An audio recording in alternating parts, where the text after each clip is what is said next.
Hey guys, today I want to talk about a cool little app that I found. It's a camera app and it's on Google Play, and it's called Camera ICS, which is an improvement on Camera ice cream sandwich apparently.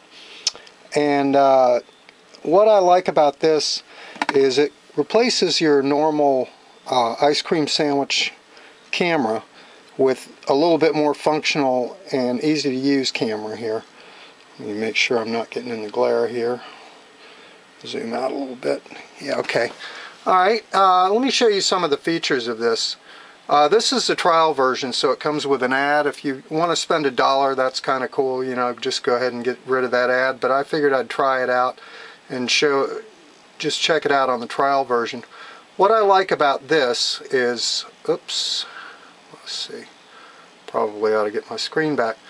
What I like about this is you've got a easy to navigate zoom right here on the front of the camera, and then of course if you want to take a shot, it's just real simple. You just press that bright blue button right there.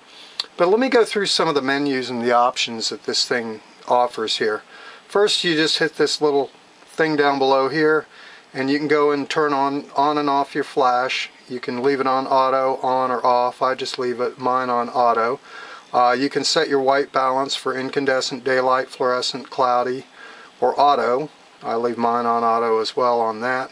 And the same with the exposure. If you're in a little darker room or just light enough and you don't want to use your flash, you can set your exposure just by doing that. And then you've got your screen mode, auto, night, sunset, or scene mode, I'm sorry. Auto, night, sunset, or party. I don't know exactly what party is, but once again, I'm pretty lazy with that stuff. I like to leave it on auto. And you've got down here a really quick way to reach your, you've got a camera, you've got your video recorder, you've also got a panoramic mode. Now, on my Galaxy Note, I had a little bit of problems with the panorama crashing. Now, I don't know if that's just my this system or what, but I like to have it either on camera, and I think it defaults when you turn it off and on to camera. But I do a lot of video, and so it's really nice to have something with these easy to find functions. And let me go back to that menu one more time. And then down on the bottom there's 3 dots. You press those. You can store your GPS location. You can pick your picture size. And what I've found is there's these tiny little arrows, and as you tap these arrows, sometimes they're really easy to change things, sometimes not. You've got color effects, you've got sepia, you've got black and white, and you've got a couple of others. You can also silence your shutter, so that, you know, there might be a situation where you'd kind of like to have a silent shutter, so you can turn that on, or you can turn it off, and then your shutter, you know, makes normal shutter sounds. And let's go back here. You've got an autofocus mode, and then if you change from the autofocus out, see, this is okay, you've got an infinity focus, and then you've got a macro focus.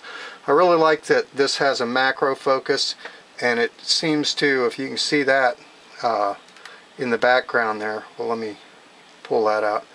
It gets right down on the keys and stuff like that, so it's really useful to have that macro.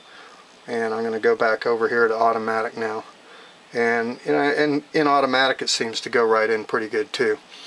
Okay, and then let's go down a little further. You've got your quality keys, and goes all the way up to like super fine, high, ultra on the quality. And then you can assign to your volume keys whether you want that to be zoom or anything else, and then which card you want to use. I'm using the SD card. Restore, no, I hit the wrong thing there, so let me cancel that. I can choose SD or internal.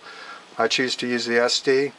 Anyway, those are the functions of the camera, and I find it really useful to have 2 cameras. This actually, it doesn't take over your camera. What it does is it offers a second camera on your system. So let me go out of that. Let's see if there's anything we really need to cover in here. Oh yeah, in this you have a mode, I wanted to get into that mode. Let's see, where is it? At some point in here, I'm pretty sure there's a mode for, yeah, time-lapse interval, which I don't have on my standard camera. So if I were to mount this on a tripod and I wanted to take, say, a shot every second, or 1.5, 2, 2.5, 3, or 5 seconds for time-lapse, this is really handy for that. And let me go back into the menu, the main menu here, because there's one other thing that I wanted to show you. Now, if you'll notice, I'm in, let's see, resolution. Okay, that's right above here. It's saying 720p. Now, at 720p, let me close this menu out and go back to my zoom. You can see at 720p I've got zoom. Now at 1080 you don't get zoom with this, and I don't know if that's just native to the camera, because I can't zoom my camera at 1080 in either camera. So yeah, let's get rid of the menu here once again, and you can move the zoom, but it's not going to zoom on the 1080, but it will zoom on the 720, which is really good and useful. Let's see, the other thing, nope, that pretty much just about covers it. But one thing that, and I don't know if I mentioned this before, what I like about the still camera is I can set the resolution on one of these, whichever one I choose. I can set the resolution to the highest possible picture quality on that camera, and then on the other camera all I have to do is set it at a resolution that I like. Like, let's say I like to take a lot of email or a lot of website photos at a smaller, say, I don't know, 3 megapixels or something like that, and I like taking some 8 megapixels for some really detail work. And you know, to sit there and have to fumble back and forth with your cameras, that can be kind of a nightmare. But one thing that I do enjoy is I've got my regular standard camera. I can open that and I can have that set on 1080 or on 8 megapixels, and then I can just sit there and blast away on 8 megapixels, and then all I got to do is just back out of that camera and then hit this one, and if I've got that set to an entirely different resolution, I don't have to sit there and fidget around with this, that, and the other. Although that's pretty easy in this camera to do, because all you got to do is hit that, and well, you hit that twice. It's not real easy because this button, as I say, can be a little tricky, and you've got to scroll all the way down to the bottom or all the way to the top.